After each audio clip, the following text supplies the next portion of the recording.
This is Cthulhu. It's a film that came out in 2008. Not many people appear to have seen it. As a teenager, I was obsessed with the works of Howard Phillips Lovecraft. Lovecraft was a pioneer in pulp horror fiction, immediately gripping with his cavalcade of creative monsters, epic scope, terrible fates, and a unique philosophy about the terror of the existence of gods greater than the human consciousness could allow. The man's work was inspirational and moving to me. It made me think, made me dream, made me want to be a writer. Also, seeing cool new words like theosophists, or non-Euclidean, or sentences like the blood roots grew insolent in their chromatic perversion made me feel smart. I liked thinking I was smart. I was a big fan of the role-playing game, too. I just really liked the way that it dealt with the mythos and how you interact with it, and the way it modeled sanity was really good, too. And hang on, can someone find out who did this and why? I've been confused by this for like a decade now. As me interest grew, and I ran out of stories by, inspired by, or about Lovecraft to read, I started playing or watching any game or film, even remotely based on his work.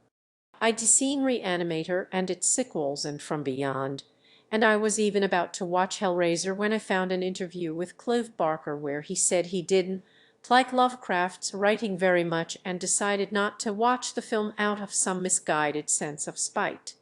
That was how I did things back then, apparently. I'd heard that Guillermo del Toro was going to adapt At the Mountains of Madness, one of the best of Lovecraft's stories, and I couldn't wait for that. It turned out I shouldn't have waited because it didn't happen.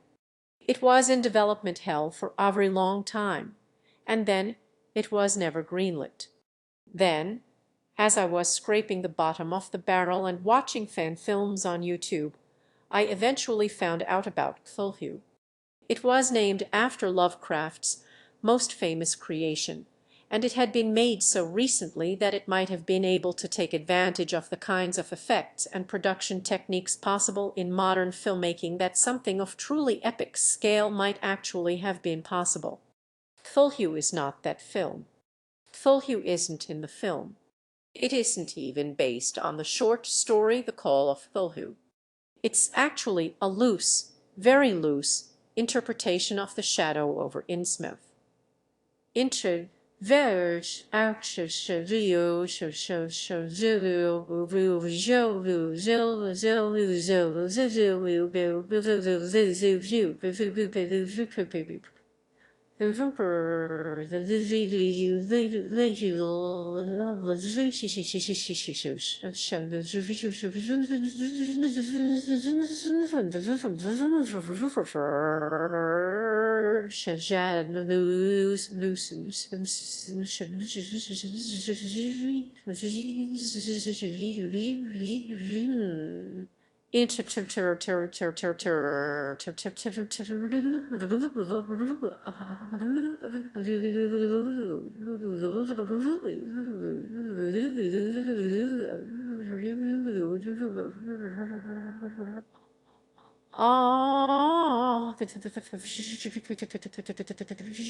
Oh,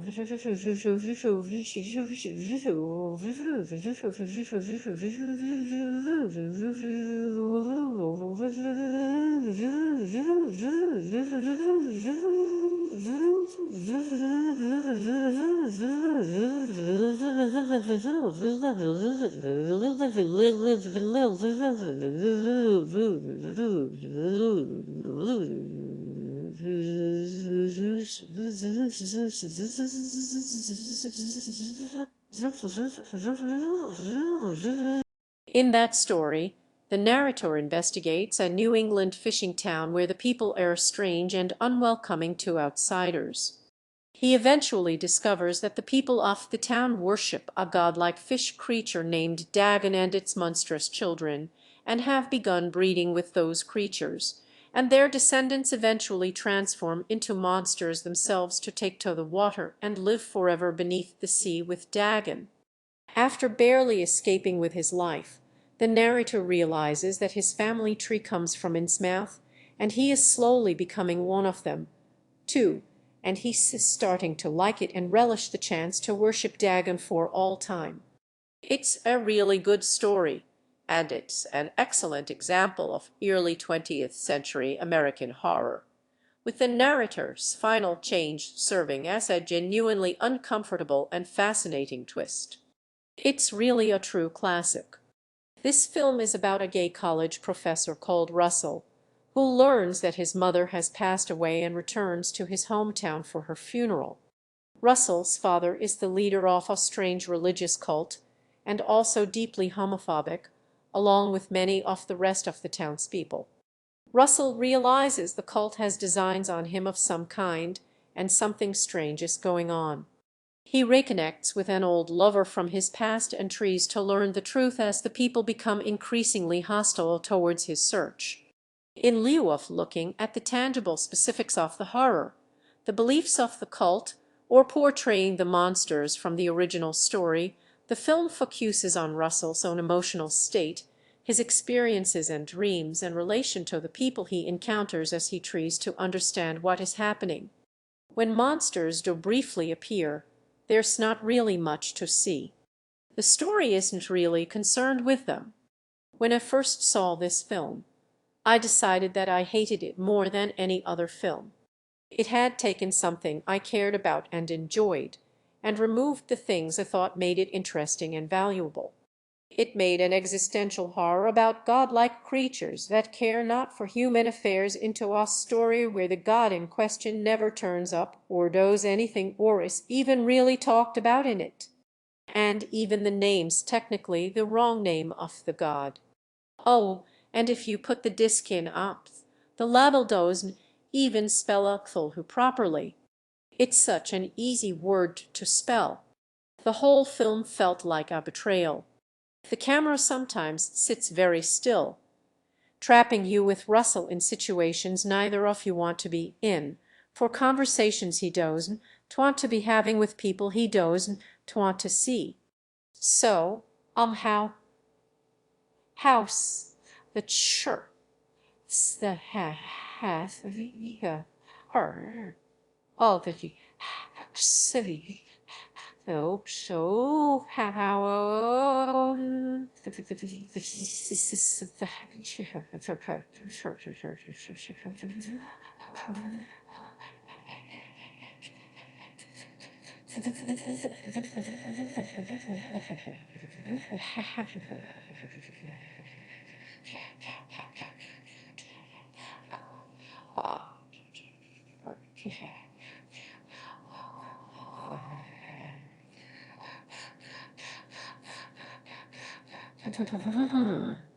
how's the gay life treating you, Russell? It's my life. Is it satisfying? Are you fulfilled? What do you want to know? You want to know what we do. Danny, please, just stay out of this. I didn't want any of this. I wanted something big, something epic, something focusing on the horror of the big monsters, the sheer scope of the cosmos beyond our reach, and the nihilistic implications of being unimportant in the face of seemingly all-powerful things that can decide our fate on a whim. For so much of it, it was such an uncomfortable and personal and low-key horror. A human horror I wasn't really prepared for and was sure I didn't want. But as I got older and lived a decade of new experiences, to put it simply, I grew up. I just sort of realized one day that I was capable of being romantically attracted to men as well as women. I realized I was different from how I'd even thought of myself. I'd just sort of naturally seen myself as straight, and even if I didn't think I thought of it this way, on some primal level, I'd thought of being straight as being normal. I didn't know why I thought like that. It's probably a mix of not really thinking too hard about these things at the time, combined with the vague notions and expectations our society tends to have towards people's sexuality. But one day I looked in the mirror and saw myself as not who I thought I was. I saw myself as an outsider from the identity I'd assumed for myself. And then I had a few difficult conversations with troublesome people about those feelings. I'd always experienced termophobia. I was an effeminate boy growing up, but I had really cared because at the time I'd not really accepted it as an insult or seen anything wrong with being called gay by losers in high school who had just as much growing up to do as I did. But when I actually was one of those people and knew it, all of a sudden it was a real judgment of who he actually was. To them I'd actually become lesser. Being told I was going to die of AIDS, and that me feelings were unnatural and so on, and having to deal with being actually expected to try to convince people that I was inferior to them, suddenly made me think about that Cthulhu film I'd seen a few years before. It was like it knew what I was going through. It knew how it felt to sit in a room you just can't leave and have a piece of your personhood interrogated. It knew how it felt to be seen as an outsider, and it knew how it felt to connect with someone who understands and accepts you. Somehow it knew me and how I'd felt before I'd ever had a chance to. Some of the scenes from this film just kept coming back up in my mind. It hadn't been what I'd thought I'd wanted, but what it was struck a chord with me anyway on a level I didn't know was there. It just took a while for me to hear the chiming. It turns out that some of the greatest horrors, biggest sources of sadness in our lives, don't come from scope or big questions, but from the tiniest things. If you've ever lost a loved one and had to be involved with the arrangements of their funeral, or if you've ever had to be around someone you'd made an effort to cut out of your life because of something abusive they'd done to you, or even something as simple as being reminded gently that you're in a play, well, where everyone regards you with suspicion, that you're an outsider to them, you already know that the idea of a powerful cosmic monster out there somewhere beneath the sea can actually be the least of a person. So will you, bow, bow, bow, bow, bow, bow, bow, bow, bow, bow, yo, bow, bow, yo, bow, bow, yo, bow, bow, bow. The film was, in retrospect, a meaningful and valuable work that paid respect to the source materials, themes, and emotions in ways I had grasped as a cynical kid who thought he knew he was straight and thought he knew what made Lovecraft good, and I just wasn't ready to appreciate the value of that kind of story at the time. Here's a review from back in 2009 on the film, Amazon page by someone called Giles. Giles writes, I can't stress how bad this film is on every level. As for P. Lovecraft, he must be spinning in his grave, because this is definitely the worst film adaptation yet. It is vaguely based on Shadow over Innsmouth, but the story, what there is of it, is so badly constructed that you could easily miss the very few similarities. And why all the gay subplot? What was that all about? Now, here's the thing about Giles from 2009. I was Giles in 2009. No, I'm fairly certain I didn't write this exact Amazon review, but I felt the same way as this person at around the same time. It didn't make sense to the teenage me whose main frame of reference on the world was the horror stories he'd read, but then I grew up and it started making a lot more sense without me even having to go back and see the film again. This film and its delayed effect on me got me thinking about what works about Lovecraft's stories, what doesn't, and what the best way might be to navigate these qualities in creating an adaptation. And along the way, with a lot of encouragement, and if it's not too awkward, we'll maybe talk about the fact that a writer who basically founded a subgenre of fiction has been hugely influential and made so many people want to become writers, including myself, was really massively racist. Intro anyway, let's start at the beginning, shall we? Why do humans create and tell each other stories? Yeah, I'm sure we can settle that real quick. We've only been asking that question for a millennia. I can solve that. I've got a plaque for surpassing over 100,000 YouTube subscribers. Firstly, we should acknowledge that fiction isn't simply the opposite of truth. It is in some sense a reflection of truth. Let's look at horror stories. When a ghost story speaks of a place being haunted by the past, it speaks to us about the ways that really does happen, the ways the world controls and decides things for you, and how the legacy, the result of other people's decisions, are still here with us even after the people who made them are gone. The costs of the past really do haunt the present they built. Vampires, similarly, tend to be impactful because they reflect some true aspect of the society that was writing about them at the time. There's a reason Dracula was a count.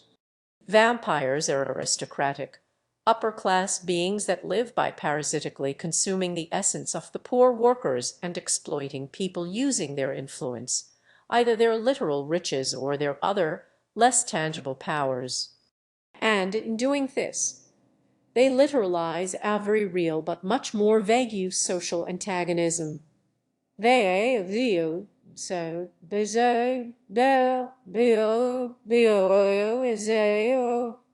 the aristocracies, monarchies, and other rich and powerful figures over history rarely actually drink people's blood for sustenance, although the way the current economy is going, who knows, but the rich really are vampires, in a sense. They really do profit and thrive from the work and sacrifice of those beneath them. It's not unimaginable that consciousness of this kind of antagonism makes its way into folklore as creatures that are only slightly more exaggerated forms of the actual power relationships between rich and poor people, or boss and worker. Bram Stoker. More like Gramsci Stoker. Oh, doesn't really work, does it? Is there a better Marxist thinker who would work here as a pun? Let me know in the comments so I can feel like an idiot for missing it. When you rereading Dracula, you not just reading a creative horror about a scary monster. You rereading a story that most people, on some level, understand. It's relevant to the world people live in, where a non-magical version of Dracula's immense influence and theft of livelihood from ordinary people really does happen. Notably, even Karl Marx repeatedly used vampirism as a way of describing the nature of capitalism in Das Kapital. Look, my point here isn't that vampire stories are all secretly about how capitalism is bad or something. That would be ridiculous, and so many of them were written before the actual proper invention of capitalism as we know it today. My point is that it was a way of talking about issues that functioned so well that when the time came to actually talk about things like capitalism, the guy who started talking about it used vampires as a way of talking about it, which usually means that the stories were onto something that was kind of like real something that was there. It's also notable that 50 Shades of Grey, originally a fiction based on Twilight, kinda does this too. It takes out all the major supernatural aspects of Twilight and, of course, the simplest way of bringing the dynamics between a magical, immortal vampire and a young, innocent teenage girl into the real world is to reimagine the vampire as a billionaire with immense influence and a very particular sexual taste. Look, the richer vampires, basically, I think have made this point. The slasher film also embodies this as well. The killer in slasher stories is an urban, modern creature which expresses modern, urban the fear of what's happening in the neighborhood behind everyone's closed doors where they could be getting up to just about anything. The fear of the effects of modern living on people growing up in it. Fellow YouTuber Nick Spheres did a really cool video going into the deeper aspects of this in Halloween, which you can check out linked in the description. It's good and long and fun, and please go watch it.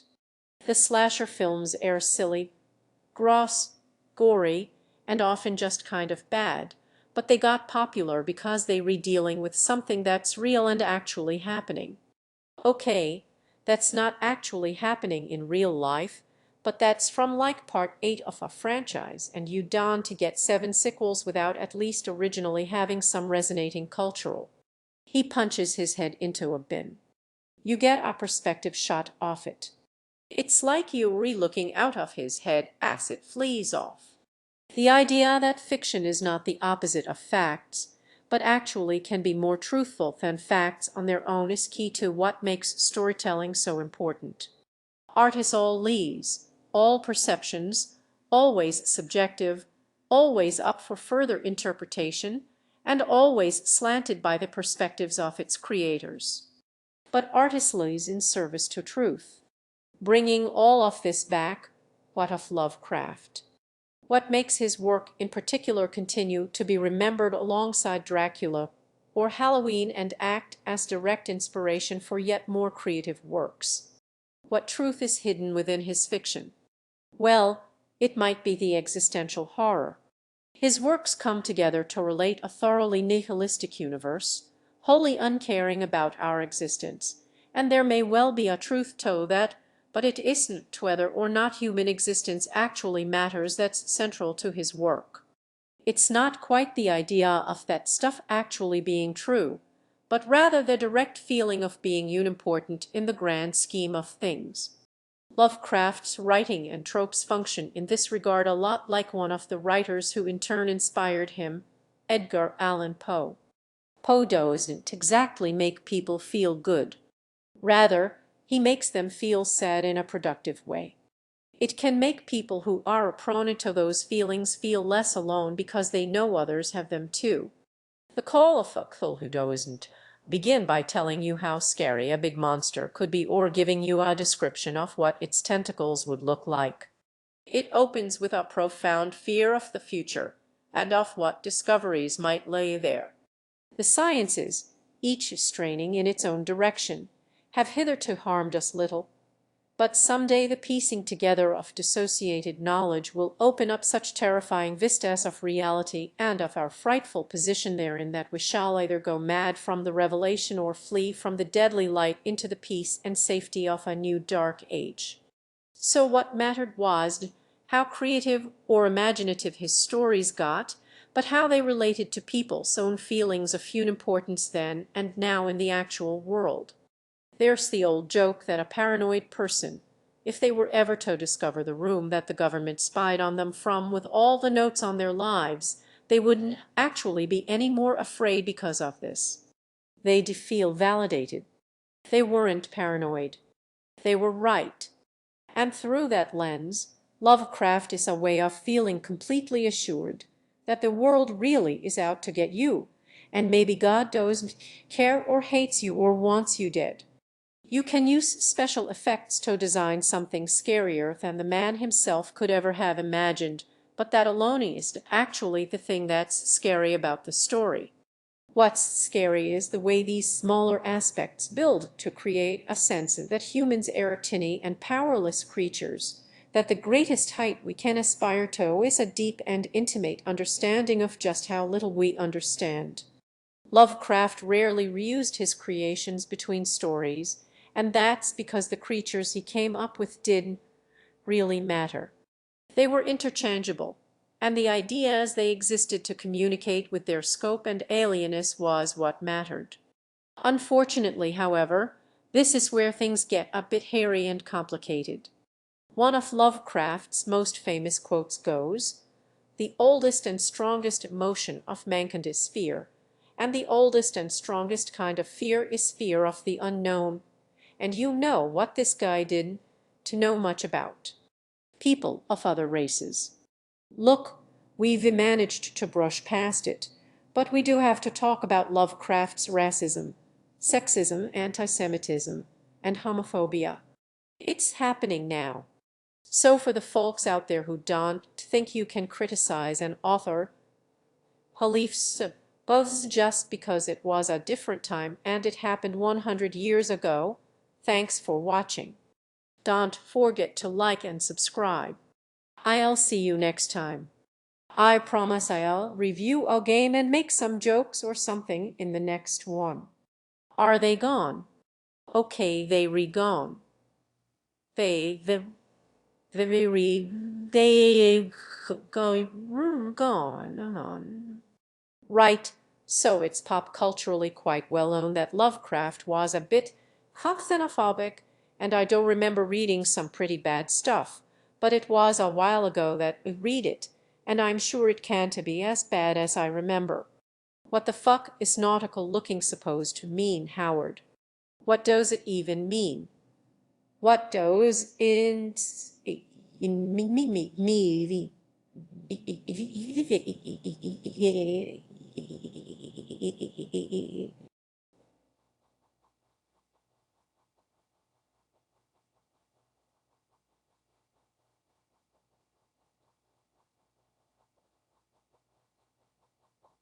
In his biography of P. Lovecraft, fittingly entitled Against the World, Against Life, Mitchell Houellebecq writes, "The character of Lovecraft fascinates us, partly because his system of values is entirely opposed to ours.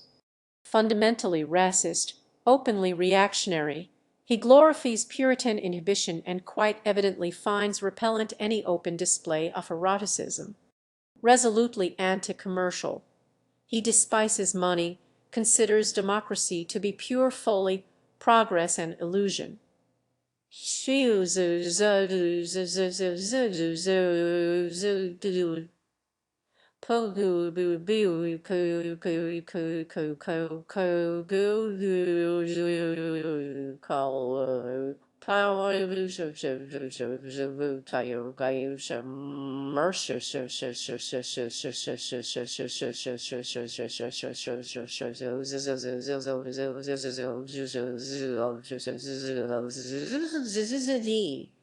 The word liberty, so dear to Americans, elicits from him only a gloomy sneer.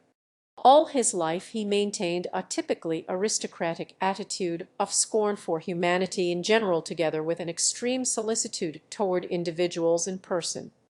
Houellebecq kinda sucks, honestly, and idolizes some of Lovecraft's worst qualities in his biography, but this quote is helpful in illustrating the specifics of Lovecraft's worldview, so I'm gonna use it. A stopped clock is right twice a day, I suppose. Lovecraft seemingly hated society itself, but he had a deeper and specific dislike for Black and Jewish people along with immigrants.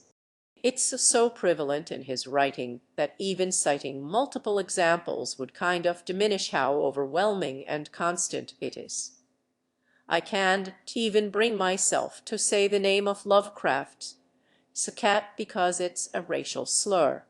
And despite this obviously completely full schedule of racism and general hatred for humanity itself, he also managed to find time to be a raging homophobe. He claimed not to have even known homosexuality existed until he was in his 30s, but then he goes on to immediately compare it to being a pederast. You know, growing up, I always would immediately try to find ways to write off or hand-wave away the racism. You know, I would say, well, it was a part of his time. I never really just sat down and gave myself the opportunity to just say, God, what a piece of shit. I mean, honestly, like, his work means something to me in a really like profound way that no other work has ever really done, but I fucking think the guy is terrible. As a side note, Lovecraft's views apparently softened a little bit over time. In a letter he wrote a month before his death, he claimed he understood the blindness and defiant ignorance of reactionaries because he used to be one. "I know how smugly ignorant I was," he wrote. He supposedly became a socialist in the last year of his life and supported the New Deal, and he was married to a Jewish woman for a while, but it's debatable whether he really developed all that much, and the racism in his work is still unavoidably there.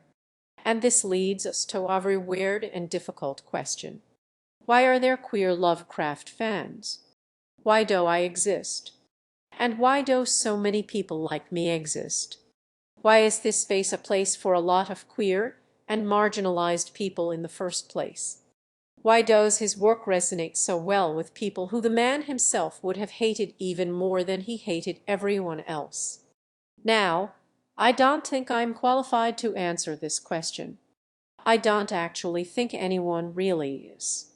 There's probably a lot of different reasons, but from what I can gather, it seems like the answer lies in the specifics of how Lovecraft saw the world, in the place that his approach actually came from. When Lovecraft was 3 years old, his father had a breakdown and committed to Vcodec, a mental hospital. He died there 5.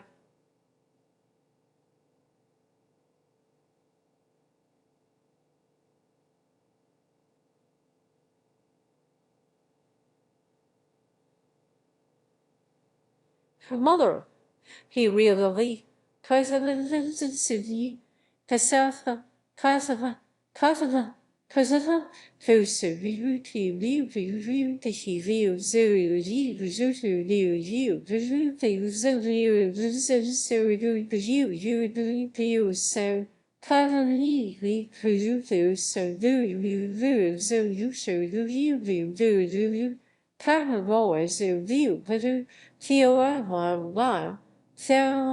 so, high.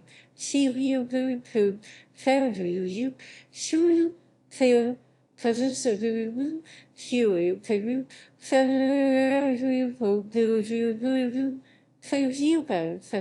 you, so, feel you, sell you, seal, fire you, share you, you, so you, tell, call you, whatever. Sounds you, per you so, the you show you so, the you so, you, fire, para, goose you, to you show you, carnival, so, carnival, carnival,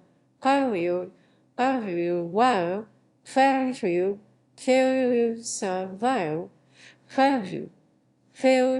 All of his best works draw into close focus not some generic fear of outsiders, but the anxieties and fears that come with being an outsider, of being in a world that doesn't really understand you, and perhaps of not being fully able to understand yourself. So there is a fairly decent reason here why someone might be drawn to these works, even if the author was deeply problematic. And this appears to have been true to some degree at the time in a strange way. Lovecraft was pretty open about the problems he had with homosexuality. However, several of his closest friends were gay, including the poets Hart Crane and Samuel Loveman and Robert Hayward Barlow, who he worked closely with on numerous stories and who Lovecraft made the executor of his literary estate in the event of his death. It's partially due to Barlow that so much of Lovecraft's writing has been preserved over the years, given how he wasn't all that popular at the time.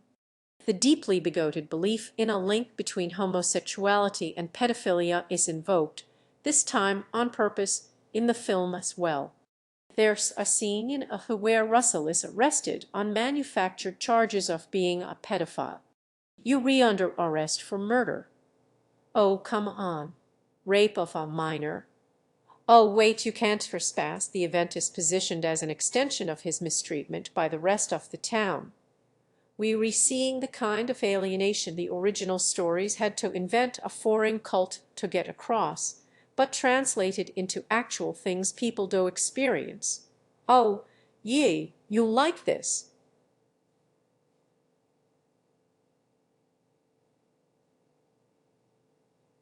Two years ago, by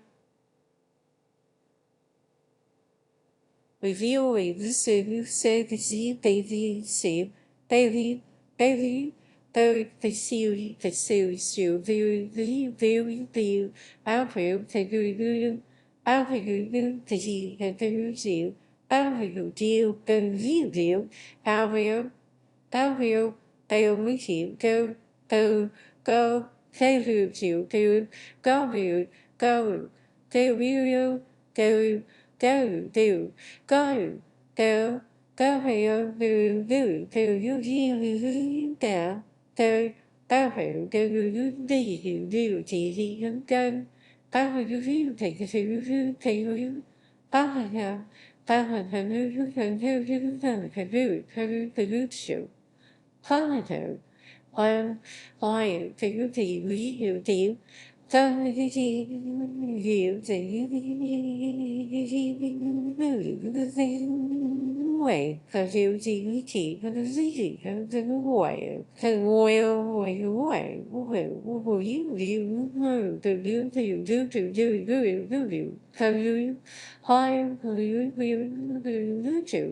the way, the easiness and convenience with which having a different sexual preference is equated with criminality is something that real people deal with even today.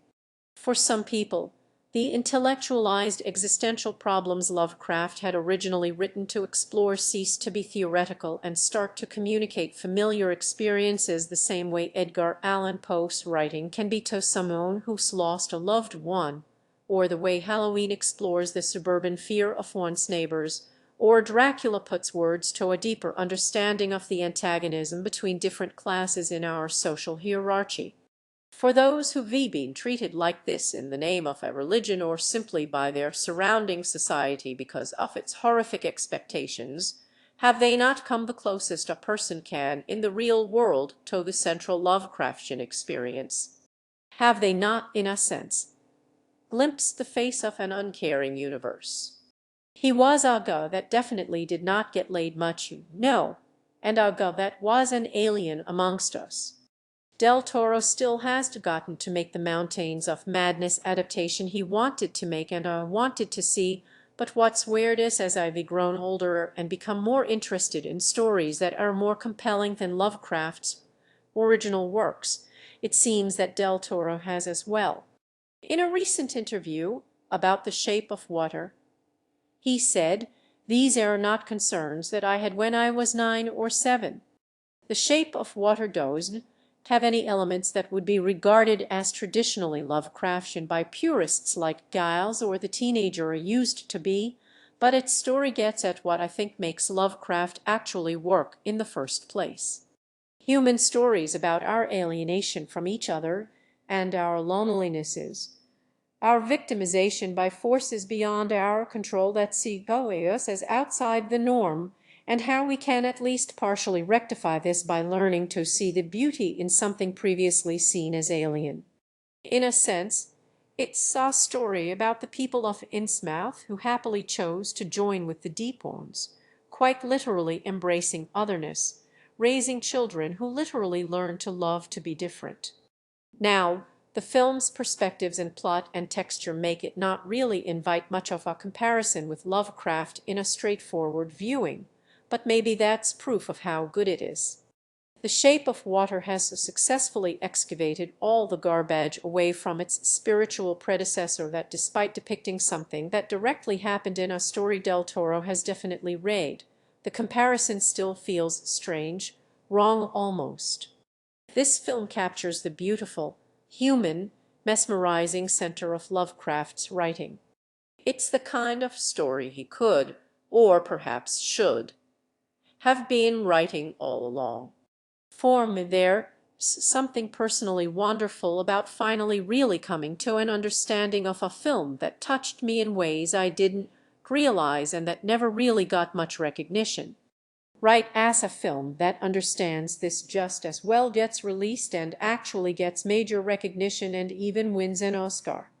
I am an immigrant, unlike many of you, and in the last 25 years I've been living in a country all of our own, because I think that the greatest thing our art does and our industry does is to erase the lines in the sand.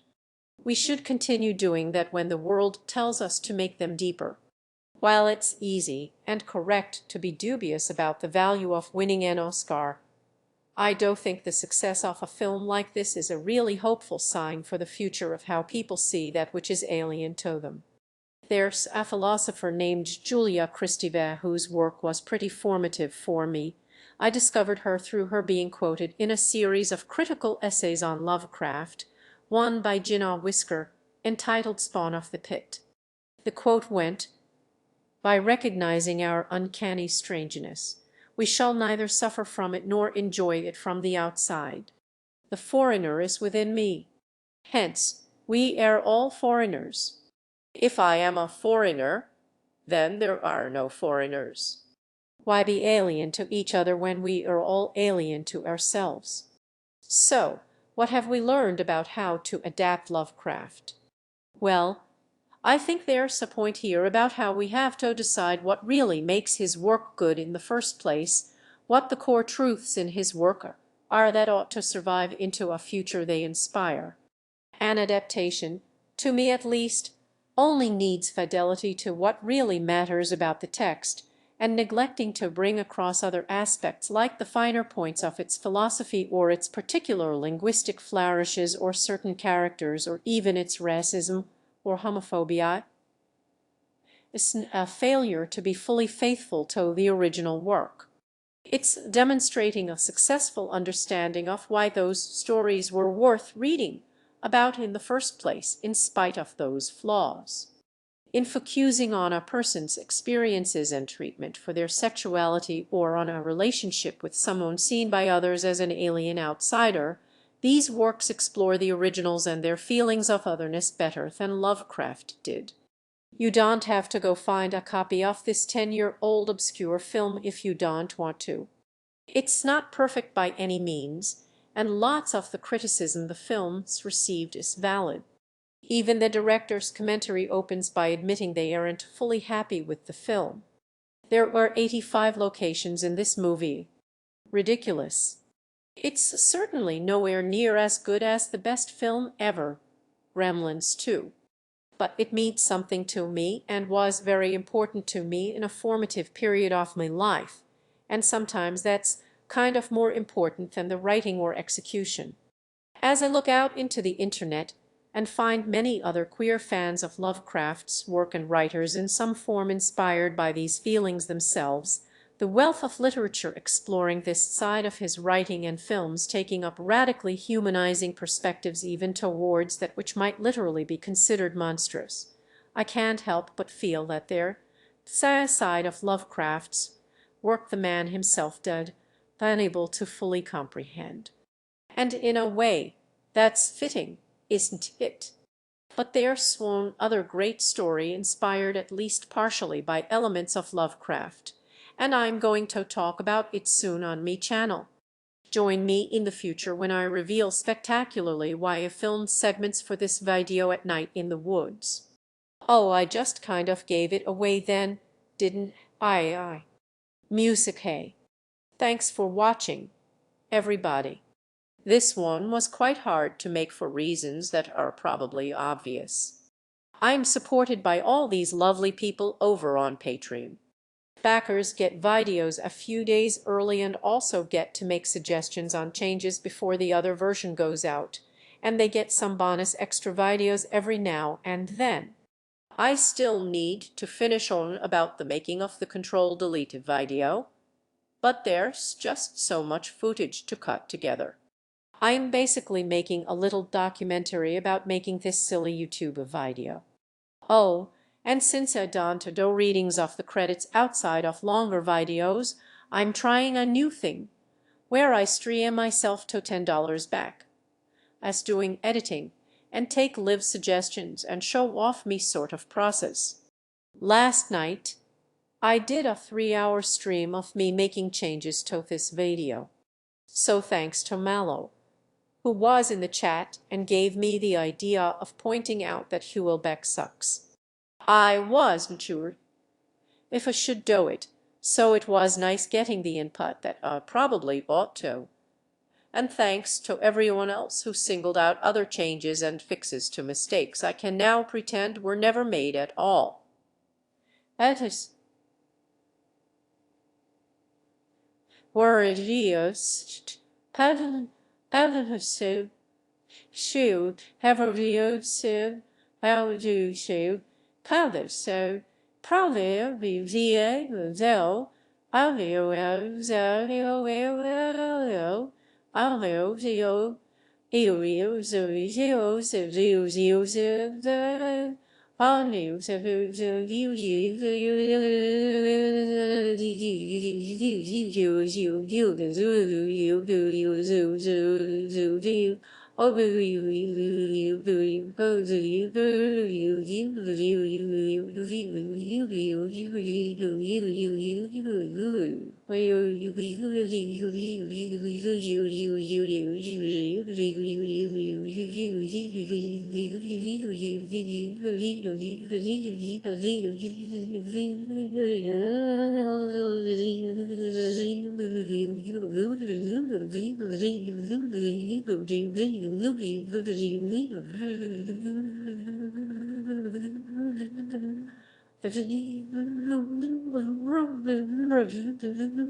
I'd also like to say a special thank you to the over 100 people who reached out to me when I asked on Twitter for old fans of Lovecraft to get in touch a few months ago.